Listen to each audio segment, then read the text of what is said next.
shpesh herë e shihni hoxhën, ndokush ndonjëherë me atë Mercedesin e tij. A friksoheni prej vdekjes, hoxh? Mas pari gruas tem, ajo më lexon Kur'an më shumë se unë tash në Ramazan.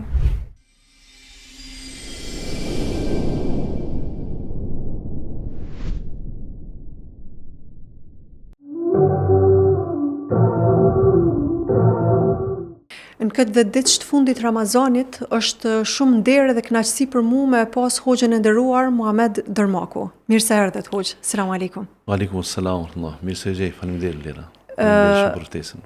Një hoxh që nuk ndalet asnjëherë, vazhdimisht me aktivitete, vazhdimisht me çështjet e thirrjes në Islam që nuk është e lehtë dhe që ne si njerëz, si xhamat një farë forme, siç e biseduam edhe paraprakisht, unë personalisht ndonjëherë kur i dëgjoj disa çështje apo këto emisione që i keni përgatitur në PIS TV keni nxjerr gjëra në pa, të cilat na si njerëz nuk i kemi ditë, edhe ndoshta nuk i kemi mendu, edhe ndoshta atij rolit hoxhës i kemi hyrë pak në hak pa e ditë që atë mundin e madh që atë lodhjen që dikur edhe ai thot stop. Boll, se do më thonë, më duhet edhe mu koha jeme. E na gjithmonë ju shohim si ata njerëz nga dishmëri për pyetje, për përgjigje, për referime etj. A mundeni hoxh më na tregu ka buron krejt ky vullnet, krejt kjo energji, krejt ky mund, do më thonë që bëhet edhe në fund thu jo nuk lodhna. Bismillahirrahmanirrahim. Alhamdulillah, wassalatu wassalamu ala rasulillah wa ala alihi wa sahbihi wa man wala. Këtu në emisionet e tipit të juaj, podcastit, tash nuk di cili je moderatori, cili jem Niko Qiri. Të falenderoj edhe nërë për ftesën. Masjeve që përmend këtë emision në sofrën e Ramazanit në PIS TV, që si vjetë kam marrë rolin e moderatorit, unë e di se dhe ju, jeni profesioniste jo gazetare, por kam pas sugjerime edhe më herët që rolin e moderatoris gazetar kur e merr një profesionist i fushës, ndoshta mund të nxjerrë diçka më ndryshe se sa një gazetar i rëndom. Zatën ju e dini, në gazetari ka profesionalizëm dhe ka profilizim. Po. Gazetar që merret me çështje ekonomike duhet të jetë një farë ekonomisti. Ai që merret me çështje sportive duhet të ketë bagazh të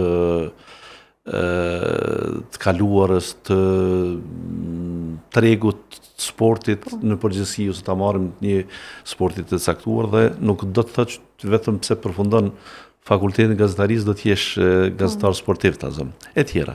Dhe njerëz profesionalizohen, profilizohen në këtë.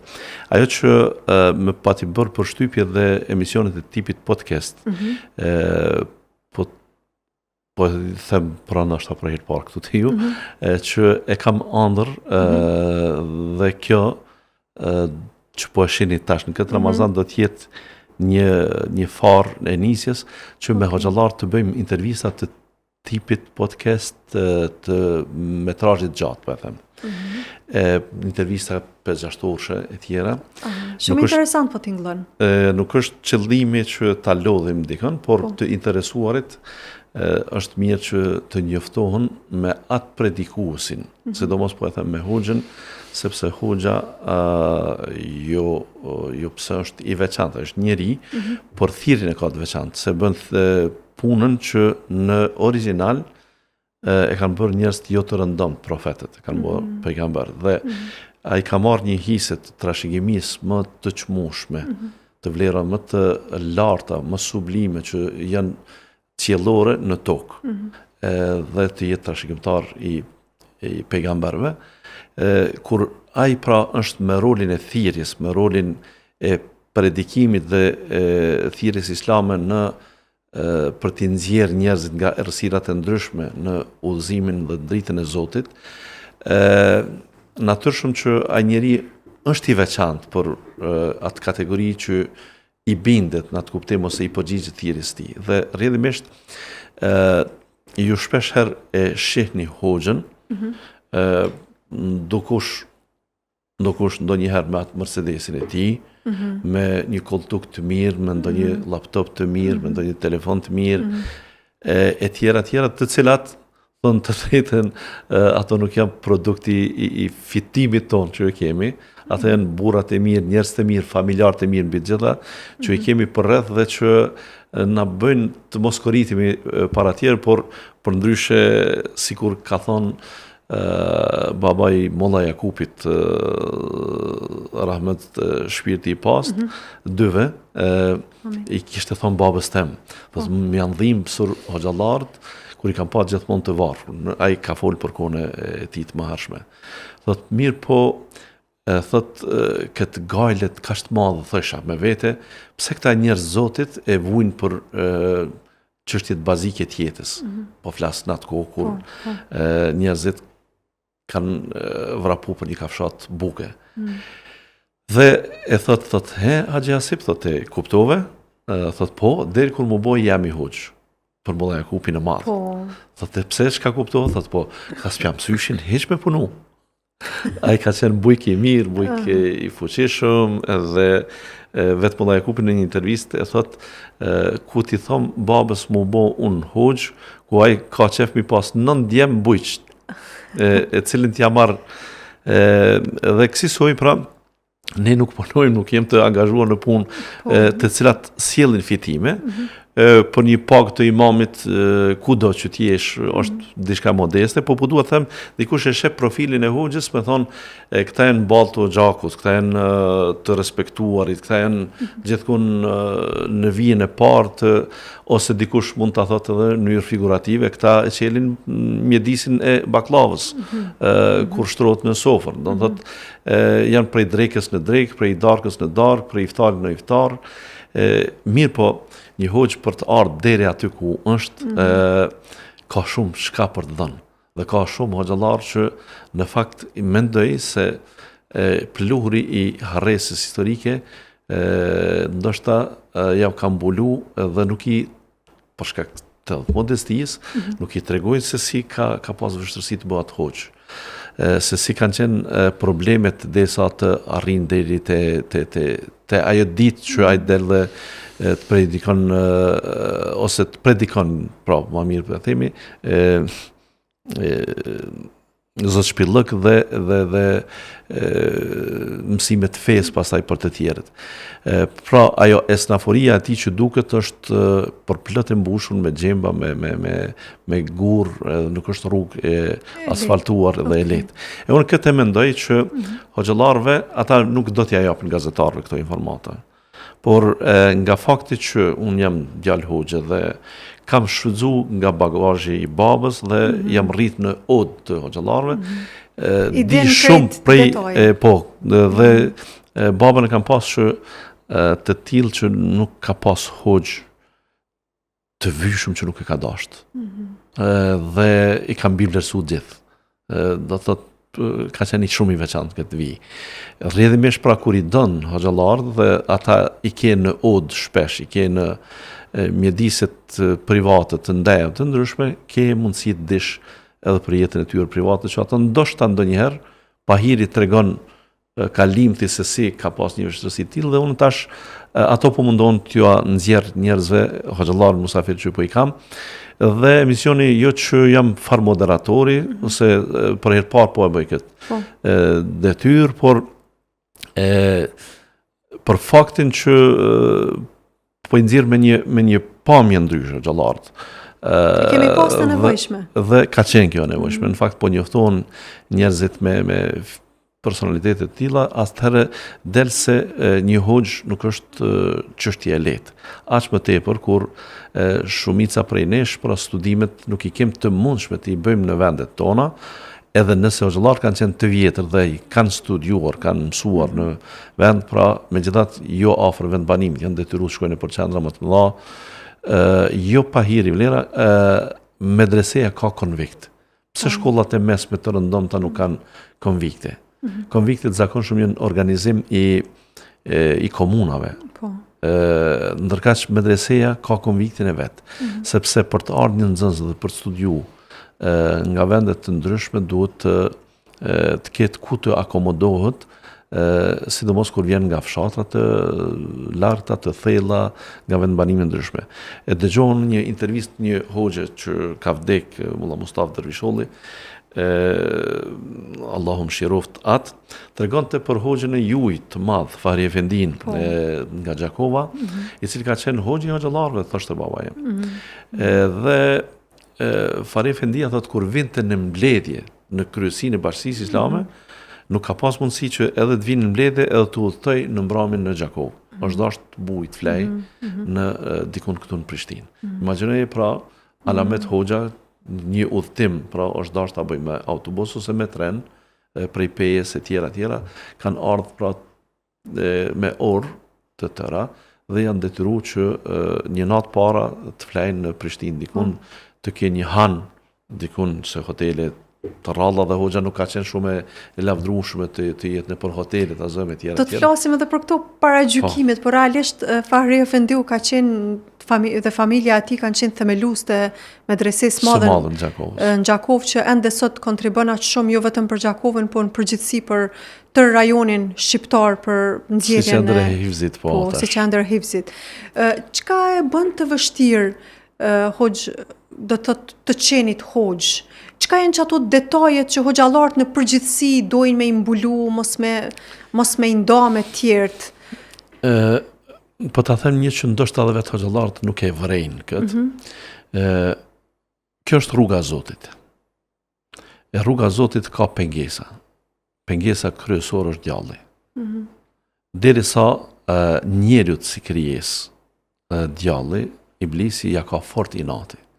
Dhe është zotuar që unë do të mundohem që të mos lë gjë pa rrotullu e ta pengoj atë në zhvillim. Imagjinoj që të parët do të jenë hoxhallarë që preken në këtë çështje. Gjejnë vështirësi në rrugtimin e tyre të dijes. Nuk u di ndonjë hoxh që thotë kam aplikuar, dorëzohet dokumentet dhe u pranova. Vështirësia prej në start. Prej në start. Derisa për shembull ju kur studioni këtu, nxënësi shkëlqyshëm në shkollën e mesme, merr shembull Mazlum Kpuska apo kush mund jetë te ju në Gjakovë atje, për shembull, dhe del me një herë në studime, pranohet shumë lehtë dhe mund të bësh një mjek i mirë, një psikolog i mirë, ne ditën kur diplomojmë jemi përsëritësit e vitit. Pse aplikon në ndonjë vend dhe ti nuk e di a ka marrëveshje shteti yt në atë kohë, sidomos në kohën e Jugosllavisë, me Ezherin për shembull për të shkuar për të studiuar apo jo. Duhet një student tjetër më i vjetër ti bërë dokumentet e tua që ti më nuk e din, a i ka harruaj në shtëpi, a i ka marrë me vete, a i ka dorëzuar apo jo. Nuk kanë funksionuar me post, nuk kanë funksionuar me... Dhe ti mendon se në vitin ardhshëm do të pranosh dokumentet tua mund të jenë nën tavolinë diku tjetër. E shumë peripetit natyrave të ndryshme dhe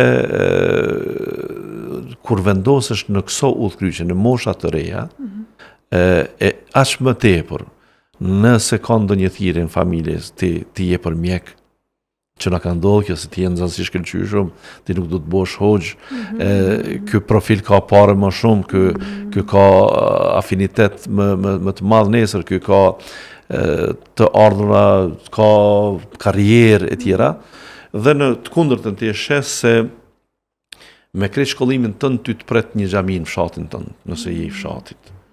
Edhe atë nëse qëllon ndonjë imam para pensionimit. Se për ndryshe nuk mund të bësh lufti me ta. Nuk mund të thuash se unë diplomova ti lësho vendin se unë. Me fjalë tjera, premtimet, po duhet të them sidomos, nuk po flas tash, po sidomos në kohën e komunizmit dhe gjëra tjera, nuk ka qenë as pak e lakmueshme që të bësh hoxh. Dhe jo rastësisht në vitet sidomos 70 apo 80-at, në medreseja Alaudin ka funksionuar kryesisht prej familjeve puro fetare. Ata i kanë, kështu është konsideru, është sakrificë ta bësh një djalë hoxh. Ti po e jep një fuqi punëtore tëndën, që ti një ditë je gëzu që Zoti ta ka falë një djalë, ajo çështja e djalit që ka qenë dhe është për shkak të fuqisë punëtore, se ti ke një burim të ardhurave më të mirë të mundshëm, dhe ti atë po e le, Zoti ta ka falë si sakrificë e plot, ta ka falë pa tmeta, dhe ti po e bën në një mënyrë apo tjetër kurban në kohë të krizës, në kohë të nevojës, aq më tepër dhe jo këtu, babai im e thoshte, hoxha, nëse se ka një, bila e qunë të një shprej që nuk po dua ta them këtu, nëse nuk e ka babën ose një vëlla, jo të vëmendshëm, sa i dënë mirëmbajtjen, pastaj i dënë, nuk është pyetje shkollimi, po edhe jeta pas, sepse fëmijët e hoxhës mbeten pa veshmbathje, fëmijët e hoxhës Nuk janë fëmijë, do thotë për lakmin, kuptimin e materiales. Nuk po flas për këto kohë, i përmenda arsye dhe rrethanat, por të paktën po e flas për vete si fëmijë, për sa i kam lakmu jetës të babës tem nga aspekti i dunjas, as një moment nuk do t'isha hoxh. Çka ju shtu? Motivi fetar. Motivi fetar. Fillon ta kuptosh që e po kush më mirë se ai që thërrat në rrugën e Allahut, ta mund qysh është fjala e Zotit në Kur'an. Wa man ahsanu qawlan mimman da'a ila Allah. I sheh njerëzit se kanë karrierë, nuk kanë pleqëri të mirë. Kanë karrierë të bujshme, kanë para, nuk kanë me këtë të shpenzojnë. I sheh njerëzit se lumturinë e kanë të theksuar në fytyrat e tyre njerëz që me Zotin janë mirë. Dhe ti të jesh ai faktori që ja largon një breng dikujt, dhe atë breng jo se te ke mundësinë dhe fuqinë ta bësh t'ja heksh me dorë, por sepse udhëzimet hyjnore të Zotit zën vend tek tjetri, vetëm don me interpretu dhe Zoti ty të ka bë kushtimisht me thonë si ai ministri ta zëm apo ai drejtori apo ai kryetari që pren shiritin e një objekti ndërkaq ai një nënshkrim ka dhënë dikun. Dhe ti je ky që Zoti të ka zgjedhur që dikush të udhëzohet nëpërmjet teje dhe shiku nga ky prizëm fjala e Aliut radhiyallahu anhu që Zoti ta udhëzoi një njeri nëpërmjet teje është më mirë se plot këtë kodë ta kesh të mbushur me deve të kuqe. Domethënë me deve të shtrejta. Një kodër e mbulume që sot është kapital i madh. Pra ai është munduar që ta kapitalizoj çështjen e thirrjes dhe vlerave sevape që i quajmë ne në këtë drejtim më shumë se sa dhe ti kur e merr tani parasysh unë kur po them hoxha po çfarë bën sahabët pra. Ata ishin në Medinë dhe pa kush vdiq në Medinë prej tyre. Të gjithë emigruan, të gjithë u larguan, të gjithë unë dhe ti sot e themi shahadetin fal një Ejub Ansariu që erdhi në Stamboll. Unë dhe ti e themi shahadetin fal një Osmanit dhe fal një djalit ti një Orhanit që mendun për pak më gjerë që ta zgjerojnë këtë thirrje dhe arriti deri tek vendet e tona, pra është e kam fjalën për perandorinë Osmane. Ata dikush mund të thot i pushtuan këto vende, çfarë fituan? Cilat ishin resurset ekonomike të këtyre vendeve që kur ata i pushtuan u pasuru perandoria Osmane, kundërta, ata na ushqyen neve. Pushtimi në kohë varfënie nuk është politikisht i dëshirueshëm. Imagjinoj pra ne ta kesh mundësinë sot, shembull po e marr, me gjithë atë numër të madh të shqiptarëve ta pushtojmë Zvicrën. Çfarë t'i bëjmë ne? Ne nuk po ngopim veten me ushqim, ne s'duhet as të mendojmë në mënyrë ekspansioniste për vendet që ti s'mund as me imbulu. Kështu punët e tua. Është pra njëjtë sikur të lakmosh ti kesh 20 fëmijë, paga jote është që për 3 do të mjafton apo jo. Kësaj. Me fjalë tjera sahabët dhe ato gjenerata patën një tjetër ndjenjë, thirrjen në rrugën e Zotit dhe ti kur e mendon se i bashkëngjitesh këtij karavani të thirrësve që janë kolos të historisë, është krejtësisht ndryshe. Po vazhdojmë hosh me një blok marketingu dhe kthehemi për pak.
e përmendet disa herë që i tregut vështirësitë e rolit të hoxhallarëve në përgjithësi, mirë po vazhdimisht e potencut që nuk po flisni për kohën sot. Jemi më mirë, jemi shumë më mirë, shumë më mirë. Nuk bën të ankohemi asesi. Po tash për këtë ndryshimin e rolit të hoxhës, do thot edhe të emrit të tij në do thot në opinion, edhe të mirëqenjes tij, do thot mirëqenjes jetësore në përgjithësi. Çka arriti me ndryshu? Unë nëse më me jap një mendim, konsideroj që njerëzit puna juaj, daveti që hoxhallarët e kanë bën ndër vite, bëri xhamat të madh dhe tash i njëjti xhamat po i kompenzon mundin ndoshta, a mund të jetë edhe kjo? Gjithsesi, matematikisht po them, me gjuhë ekonomike. Një i pasur, që është sot i pasur, rrezikon ta humb pasurinë me çfarë?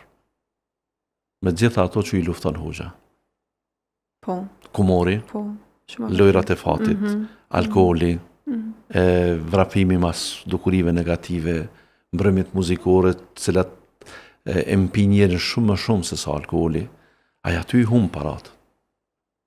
Dhe imagjino për shembull kur ti e ke marrë për dorë njërin prej tyre dhe ke thënë në xhami. Unë e them kështu matematikisht, ardha e tij në xhami i kushton 50 cent. Ndërkaq mos shkumja e tij aty ku ka pas me shku ja ka shpëtu 3-4.000 euro. A është në fitim aja apo jo? A është në fitim bashkëshortja e tij? Ajo ka tash një bashkëshort të ditës dhe të natës. Ai kishte një bashkëshort vetëm të gjumit ditës, kur i vinte i mpim, i dehun dhe ajo nuk ishte një krye familjar të kujdesshëm për familje, për fëmijët. Fëmijët nuk ishin një baba të mirë, kishin një baba i cili din të fitoj, është i shkath të bëj tregti, të bëj biznes, por megjithatë rrugët e këqija janë që ja marrin hisën më të madhe. Imagjino pra kur ky person bile këtu mendoj luftë më të madhe që duhet na shpallin janë komuniteti juaj, se ju lëm pak klient. Dalim edhe atë se shumë detyrimisht njerëzit janë më të qetë. Unë nuk them se kryet krejt puna, sepse jeta është shumë dinamike, ama me tekst të veçantë, feja njerën e ndryshon. Pse një politikan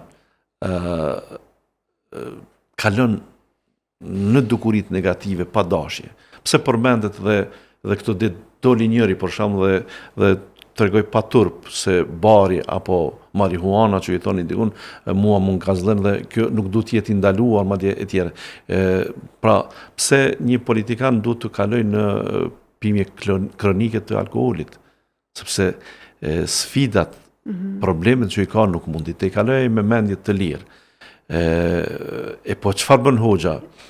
Thjesht e vendos kokën në tokë dhe në pozitën e sejdës ai shkarkohet shumë në atë energji dhe kjo në fakt e ka bërë këtë të pasurin që ti teprojnë parat ati kushtimisht.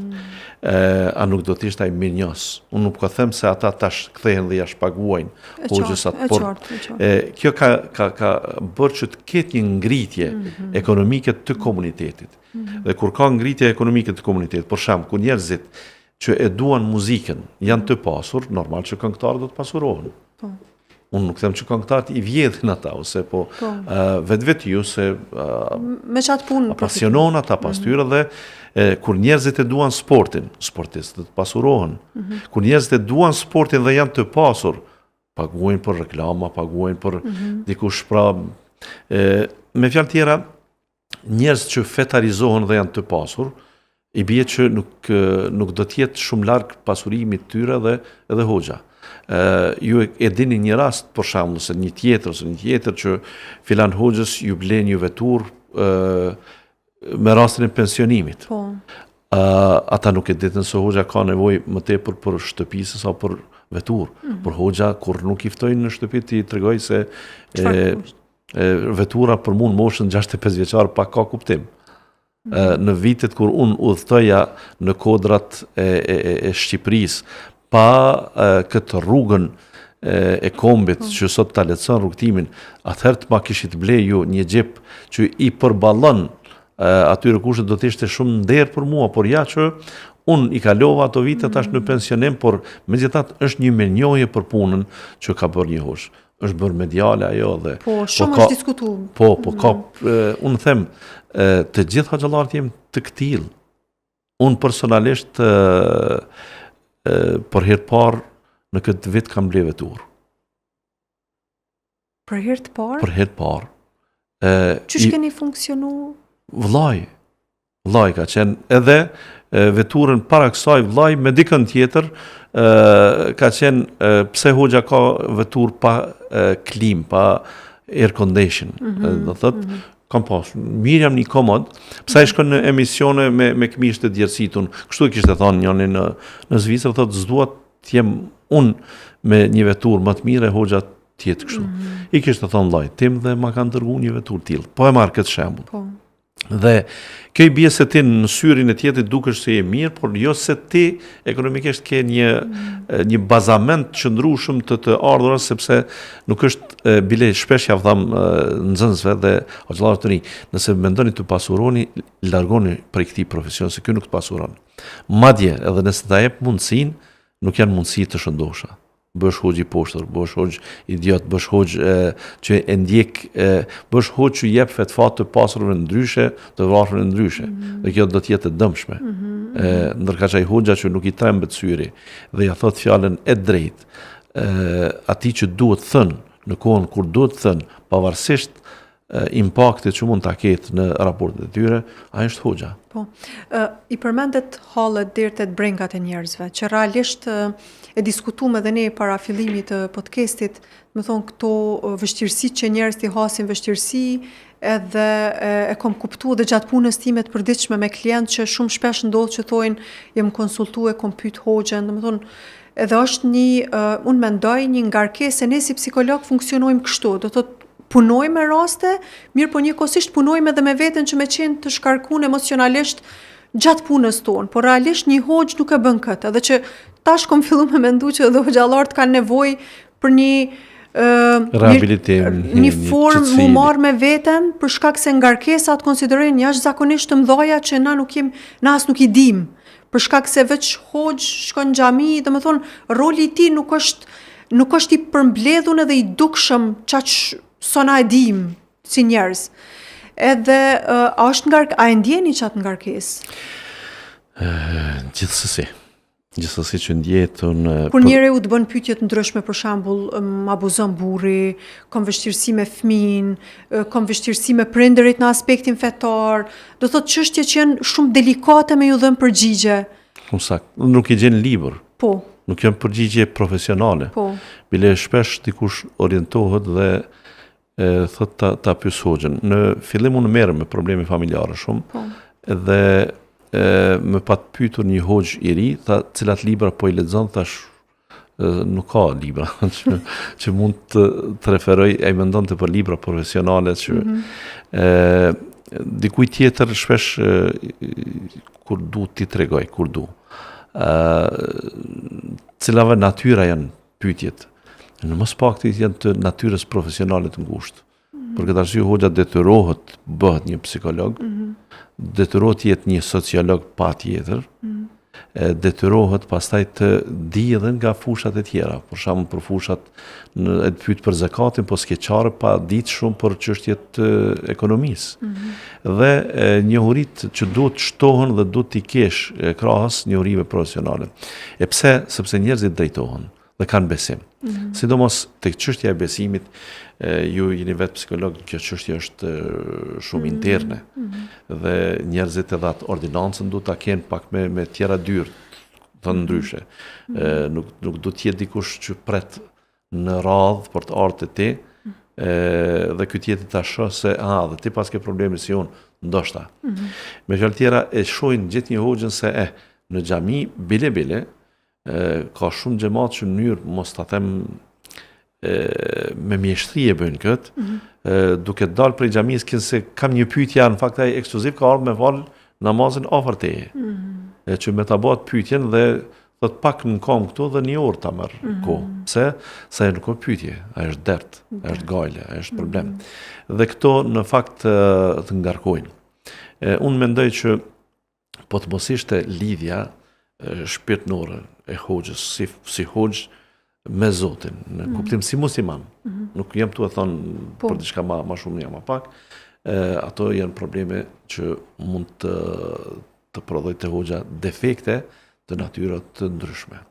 Ju e dini, dukuria negative mund të përhapet vetëm se bëhet normalitet që ti e dëgjon atë.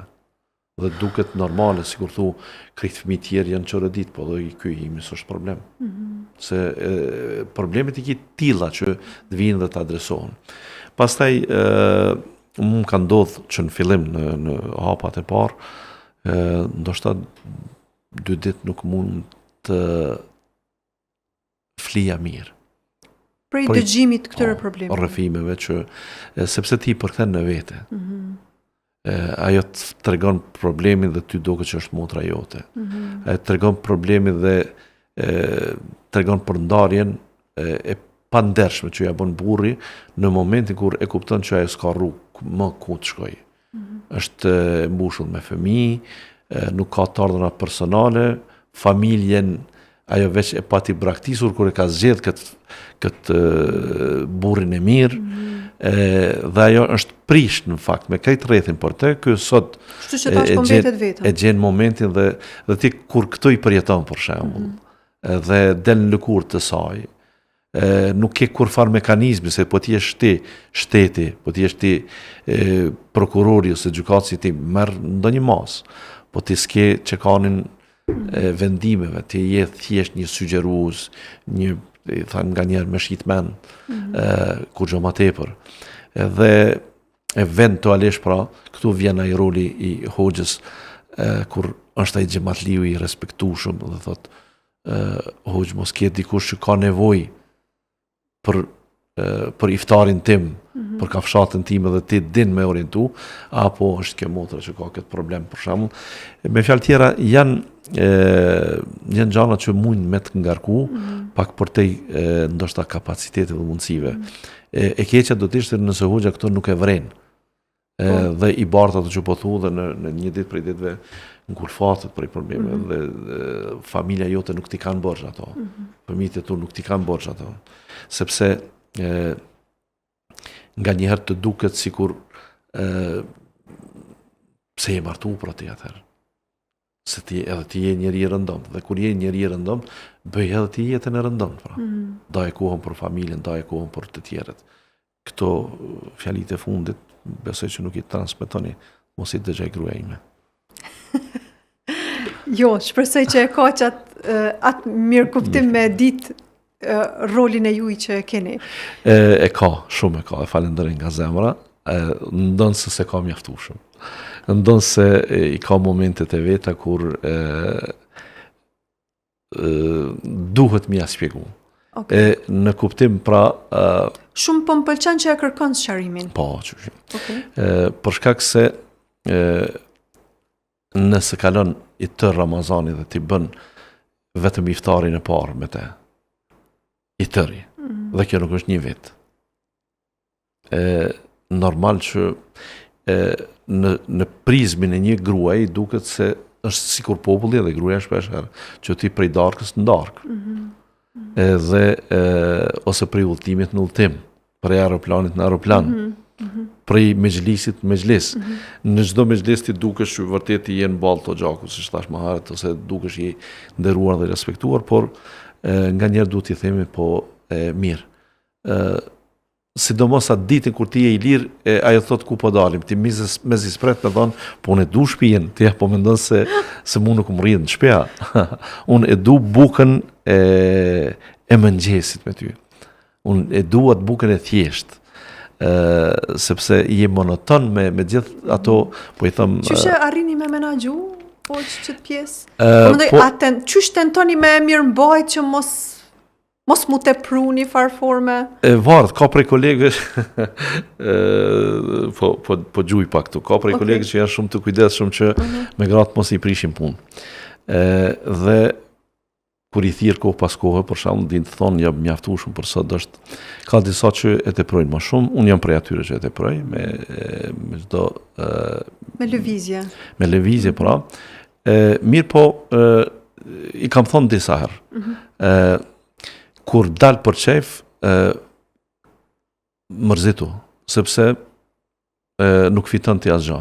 Ndërkaq nëse unë jam duke dal me dikën që mund t'i shërbej atij diçka, mund t'i ndihmoj atij diçka, unë te Zoti do të kërkoj që në ato sevape t'i ndajmë për gjysmë me ty.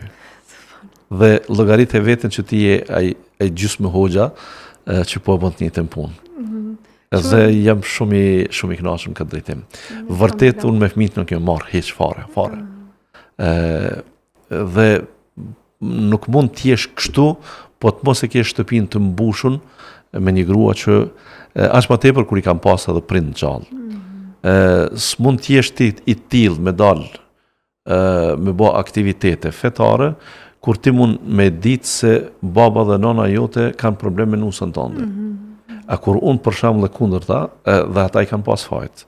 Tash I tregoj nusës mas I kanë vdek, ti ke pas fajt se ti kur jam ardhur ndonjëherë dhe ju kom gjetë tu pi kafe me babën, dhe ju kom pas që e keni vetëm një temë të përbashkët, të më përgojoni mu, pra ju keni kalu mirë, ajo mu ka shtyqur edhe një 2 javë mos më kthy. Ajo është dashur të ditë të bëj artistlëk pak, të duket se po kalon keq, po s'ka ditë këtë me bë tash. Fati ju po realisht është shumë mirë me dëgju fjalë të tilla, se është shumë e vërtet kjo që ju e thatë kur ti del edhe nuk e kthen kokën prapa, do të thonë për çka ke lënë fëmijët edhe e din sigurt se sikur mos ta kishe pas që të rahati edhe qetësi, ndoshta normalisht që vetvetja të kishte ndal prej aktiviteteve. Dhe unë I mirë kuptoj shumë kolegë hoxhallar dhe këtë e them. Jo çdo hoxh mund të bëhet hoxh. Pra shkollimin e ka kry, por rrethanat në familje kanë ndaluar që të merret me këtë çështje. Mjafton ta kesh një prind të sëmur, të shtrirë në shtrat, të paralizuar etj. Mjafton të kesh një problem çfarë do natyrë në shtëpi që ti parandalon këto aktivitete. Dhe thash edhe një herë, jo vetëm materialisht, moralisht. Jo vetëm materialisht dhe moralisht, për këmishën time unë mund ta blej një ditë të re, po edhe kur e blen atë ditë të re ajo don hekurin.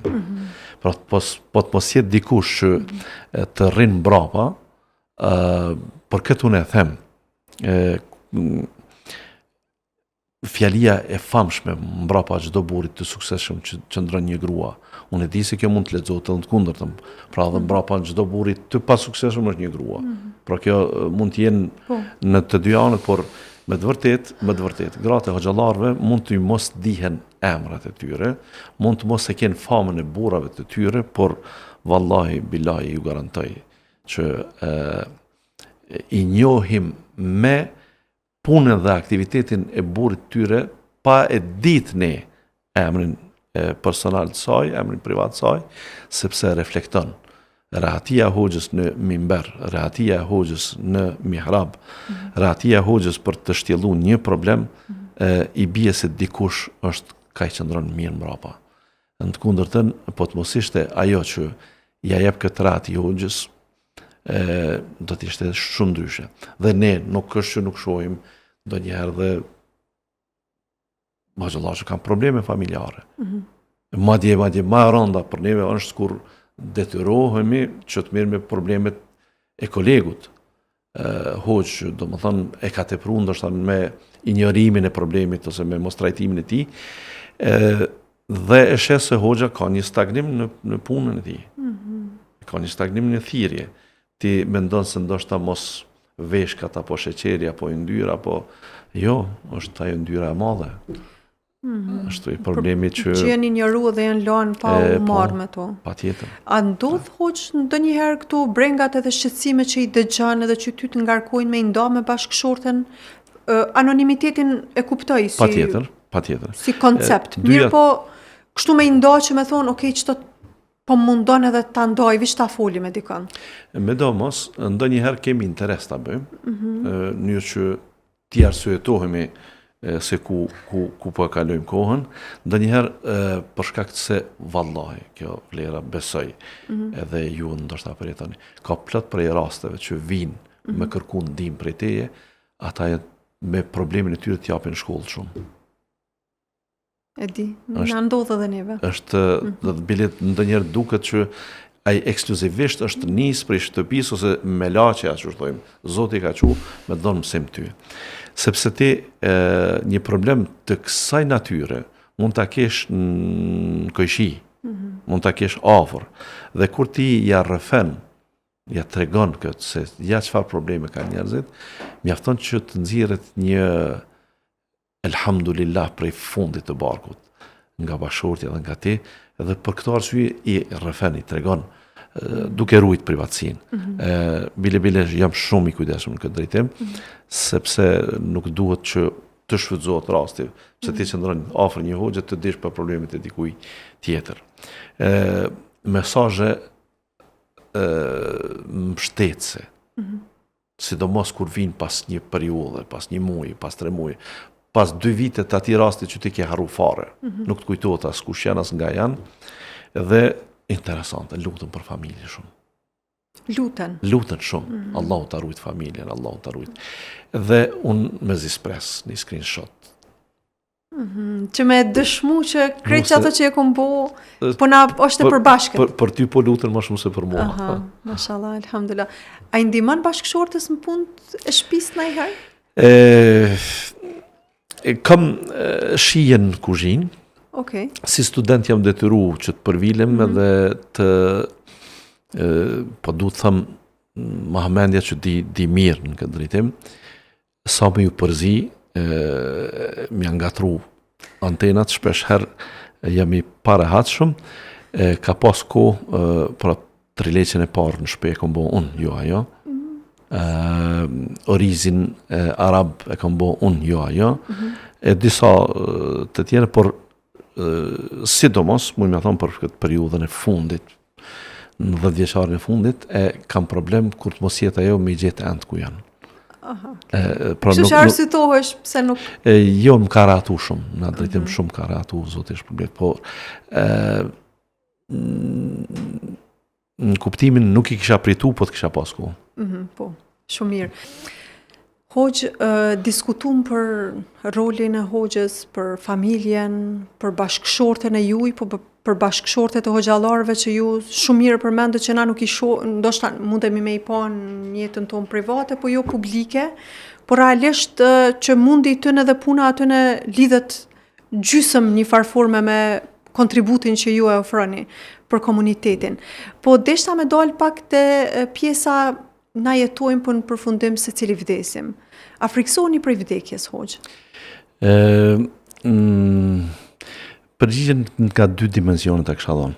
A je i gatshëm me vdek, më duket asesi jo. Ndërkaq që vdekja është rahati, e mendojmë shumë. Bile kur flitet ndonjëherë për pushimin, për gjumin, nuk po flen mjaftueshëm, nuk po pushon mjaftueshëm. Edhe këtu i kemi mungesat edhe të mëdha, dhe bashkëshortja ndoshta ndonjëherë që nuk pyet shumë se e shes se po e malltretoj veten me gjumë. E kjo i bie se sigurisht nuk jam duke u kënaq dikun kur po rri sepse gjumin e du në parim. Por vdekja duket se traton. As më tepër kur udhëtimi jot është në farforme të Zotit. Wa inna ila rabbina lamunqalibun. Ka do që sillesh ka Zoti udhën. Dhe te Zoti nuk është keq. Nuk mund të thush se me bashortën ose me nënën të jetosh është më mirë se shoshni me Zotin. Po i marrë dy personazhet që ta bëjnë jetën të lumtur, të ëmbël. Në renditjeve që i dallashita, përmirësojeni në kuptimin nënën dhe gruan. Mirë po, nëse një farforme i shem mëkatet e tua, ose mos performancën e mirë dhe ato që e përmente edhe para emisionit, hoxha në Ramazan, i të kaluarës, ishte ai hoxha i përkushtuar në adhurime, ky hoxha i tashmës është hoxha i përkushtuar në në Duke thirrje, dhënë të duke dhënë, pra unë ju marr lakmi, mas pari gruas tem, ajo më lexon Kur'an më shumë se unë tash në Ramazan. Dhe shumë të tjerë shumë, që ne më pak jemi ata që performojmë ibadetet e shpirtit dhe zemrës për cilat kemi nevojë. Qysh është roli i hoxhës? Se realisht po, mirë që ma kujtuat se më pas ka dalë prej mendjes që e diskutuam dhe kisha shumë me rëndësi me diskutu edhe në këtë epizod me ju, këtë pjesën e, domethënë, na miremi, na dëgjojmë prej jush, informohemi, marrim njohuri fetare. Mirë po unë personalisht, derisa dëgjova një hoxh një ditë në një intervistë, nëse nuk gaboj ishte hoxha Fadil Musliu, i cili tha Imam Maliku gjatë u ka thënë xhamatit vet 11 muaj ju ligjeroj, mirë po në Ramazanin e kam për vete. Sakt. Edhe më ka bo shumë përshtypje se realisht asnjëherë nuk e kisha mendu qysh një hoxh duhet me kalu një Ramazan për veten e vet. Se gjithmonë e kemi po në shërbimin një farforme duke fal namazin e natës, teravit, ligjërimet mes namazeve, plus ato të tjera xhumat që janë obligative vazhdimisht. Dhe jo vetëm, Po. iftarët. Iftarët.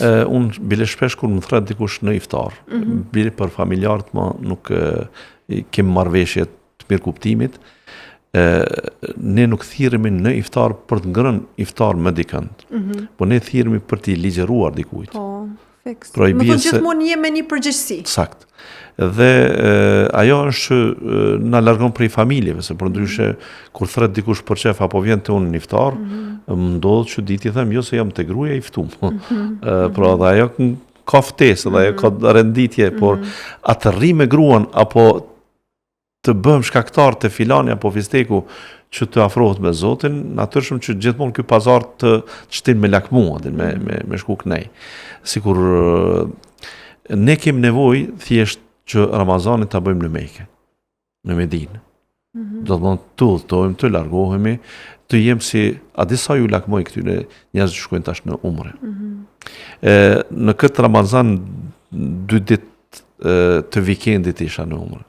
2 net, 2 taravi kam falë atje. Po të mos ishte detyra puna, medreseja që unë punoj dhe kam sigurisht që me shumë dëshirë, bile një dhe ditë do t'i kisha bo, ku ti ke nevojë me nejtë në xhami pa agjendë. Agjenda e vetme jote me qenë leximi i Kuranit, dhikri, madhrimi, meditimi, leximi i kuptimeve të Kuranit që ti nuk duhet të lexosh vetëm kur ki për të përgatitur ligjërat, po të lexosh për vetvete. Dhe nga fjalët e mëdha të gjeneratave të hershme thonë, si kur hoxhallar të mëdha Ibn Taymija thotë gjithë atë bagazh të libra që kanë mas vetë thotë vonë thotë e kuptova se çdo çast që kam kalu jashtë ta Kuranit dhe studimeve të tij ka qenë e humbur për mua. Ka qenë? E humbur. E humbur. Me fjalë tjera, shumë fjalit të kësaj natyre ka. Domethënë të vetmosh me fjalën e Zotit, të meditosh për te. Sa herë ta lexosh ke kuptime të reja. Sa herë të duket që këtu kur nuk pas kam kalu në këtë ajet, unë është më shef dhe nuk e kam pa këtë kuptim ose atë kuptim. Me fjalë tjera mrekullinë e vete. Dhe ti për shembull ke nevojë këtë ta bësh në fakt janë ata njerëzit që sot ju ka koha për të pyet për zakatin, sa në Ramazan e jep zakatin. Sot e ka kohën që të mendoj për haxhillëkun e tij, sa ai sidomos deri para pandemisë, njerëzit në Ramazan kanë vendosur që do të shkojnë në haxh me shumicë. Pas Ramazanit janë hap dhe janë mbyll listat për haxhin e atij viti. Tash kemi një konkurrencë më ndryshe. Pastaj njerëzit edhe për çështje të shumë interesante, për trashëgimin në Ramazan pyet. Po Ramazani i nxit ato të brendshmet krejt. Brendshmet edhe siguri duket tash është feja, tash është momenti që unë të merrem dhe ti sheh shumica e grave që kanë mbulesën në Ramazan frymëzohen për ta bërë këtë. Pse ashtu është. Shumica e njerëzve që fillojnë për herë të parë të falen në Ramazan fillojnë të falen. Me fjalë tjera, tash pse çështë mos jeshti afër tyre në ato momente kur ata e kanë nevojë tonë dhe më tepër dhe ne i bë pikërisht si qiriu. Digjemi për të tjerët, bëjmë ditë për të tjerët, për vete shkurtohemi, zoglohemi. Kam frikë në këtë drejtim, por në anën tjetër na mban gjallë, dhe ajo pyetja që e patët për vdekjen, na mban gjallë që po dhe kjo është adhurim. Edhe kjo është ibadet dhe dikush do të arritë Zoti me lexim të Kuranit, dikush do të me dhikr, dikush do të arrijë me sadaka, dikush do të arrijë. Unë ju them shpesh vëllezër, mos i jepni zor ju me hyrë në xhenet me sadaka, sepse ti s'ke parat tuat. Të detyrosh ti të bësh para, duhet me punu shumë. Me punu i bie ta praktikësh profesionin dhe nuk fituam asgjë. Ta bëjmë një ekonomist të mirë ose ta bëjmë një kapitalist të mirë e ta humbim një hoxh, cili është fitimi këtu? Hoxh, gjatë punës time të përditshme, po konsideroj me siguri dhe juve i keni të njëjtë problematika me njerëz cilët kanë ankth të vdekjes. Do thonë i friksohen aq shumë vdekjes sa krijon ankth dhe shqetësime që e pengon ndoshta funksionimin e tyre të përditshëm. Çka i kishit këshillu këta njerëz, cilët vdekjen nuk munden me paramendu si proces në cilin ata kanë me kalu? A friksohesh për gjarprit? Po. Edhe unë. Për miut? Shumë. Edhe unë. A friksohesh për lartësisë? Deri diku. Unë më shumë se ti. A friksohesh për murmurimës? Edhe unë. Pse janë të panatyrshme? Janë jo të përditshme. Për gjërat që nuk i njohim, kemi arsye të friksohemi. Pra, a me marr vaksinën apo jo? Hajtë shohim që ka po bën dikush i pari. Kur e shohim se krejt e bën, atër mirë, edhe unë po e bëj. Kur e shes se të gjithë po hezitojnë, po edhe unë po tutëm. Për gjërat që nuk i njohim, kemi frikë. Vdekja në fakt është me shumë të panjohura për neve. Po të mos ishte feja, pra jo ankth, po duhet të çmendemi nga vdekja. Aq më tepër nëse kem një far besimi të përgjysmuar. Ateisti e ka mirë, se e mendon që është tretje. Po. Unë vdes, përfundon gjithçka dhe nuk jap llogari, zhdukje është. Ndërkaq ky gjysmë besimtari që pretendon që feja s'është kurrë, po në anën tjetër e mendon se aty fillon jeta dhe s'di çfarë bëhet me mua në varr. Nëse ti je i trupi fizik, s'është problem. Pse dikush nuk tutet prej gjarpnit? Prej miut? Sepse i ka për ditë. Po. Jeton me ta. Pra, unë kur e shoh dikon, unë edhe prej macës tutem. Po. Unë edhe prej qenit tutem. Nuk i kam në shtëpi. Unë kur shkojnë të ndonjë familje që ka macë, nuk krahatom në bisedë. Se në çdo moment e pres që më prej këtë këmbë ose po pse nuk jam mësu në shtëpi. Pse nuk tutem prej veturës? E kundërta, një prej llastimeve të babait që më ka bërë me veturë ka qenë, pra kam vozit që në mosh jashtëzakonisht të re. Në gjendje normale ti duhet mu friksu shumë, por jo se ti je mësu herët me te. Ka pra plot gjanat, unë kam pa herët ku fom. Por shkak se kam jetun, nuk tham që atë natë kam qenë mirë. Sepse vinë ato mendimet, a thu ku shkon ky, çfarë bëhet, a mund të lëviz, a mund të qohet përsëri etj etj. Si fëmijë, kam këto kujtime, pra kur kam pa kufomën e parë. Mirë, po pse u bëna trim kur unë një injeksion nuk mund ta shoh në trupin tim, mos lasëm te dikush tjetër kur i jepet. Ndërkaq e shoh të vdekur, sepse thash edhe një herë, e njoh Zotin. Dhe nuk mund të imagjinohet unë me besimin tim ta kam jetën më të mirë te njeriu, kushdo qoftaj, më i afërti, më dashamirim, se sa Zoti që më krijoi, mi dha gjitha këto të mira, mi dha këta njerëz të mirë për rreth vetes. Nuk i paska melaçet e mira ai? Nuk e paska gostinë e mirë?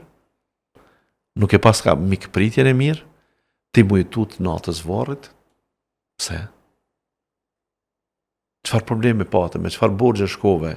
Me çfarë shkelje, me çfarë delikte fetare e kalove këtë jetë që ti friksohesh natës varrit? Po hoxha aty vinë dy me lajke, cilat? Dy janë trishtuese, vërtet është, por janë dy shumë të bukura.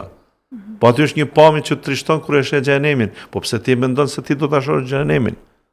Atë është pamja ma gjepse që ty nuk të pritet për ahiretin, kur është e xhenetin, kur është e bukurit. Po atje janë 3 pyetje, po shqyqyr Zotit ato pyetje prej tash po i dim.